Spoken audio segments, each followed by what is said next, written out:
My dear brothers and sisters, our Lord Jesus is often depicted in the Gospels as saying something that leaves his disciples astonished. Makapahibulong nila. What he said was often out of character with what the disciples would have heard from others. And the Gospel reading today gives us an example of the astonishment of the disciples at something that Jesus said. The disciples were astonished because Jesus had said that it was easier for a camel to pass through the eye of a needle than for a rich to enter the kingdom of heaven.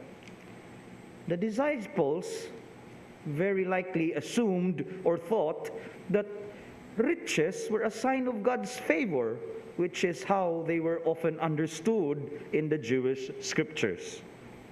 However, Jesus was aware that too many possessions can come to possess us and become a kind of God with a small g. One of the sayings of Jesus in the Gospels is, "You cannot serve both God and mammon." And what the disciples saw as a blessing, Jesus saw it as a temptation and a danger.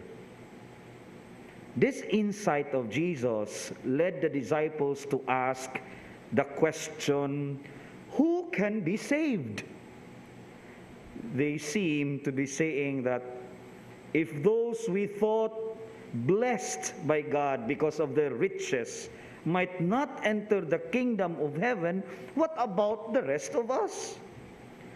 And in response to his disciples' question, who can be saved, we have one of those sayings of Jesus which can give us the great encouragement and a reminder when he says, "For God, all things are possible."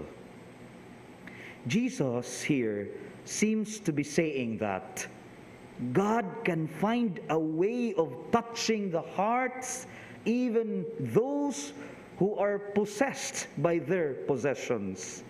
Jesus is declaring that God's ability to draw us to himself cannot be underestimated. Even a small opening in our lives will be greatly used by God. Daghan tingay tarog mga kabtangan, daghan tingay tarog mga butang nga para nato hinatag man ni sa Ginoo. Ang gusto sa Dios ba, di gud nato siya kalimtan gyud. Di gid nato siya kalimtan bisan pa man sa atong kaadunahan.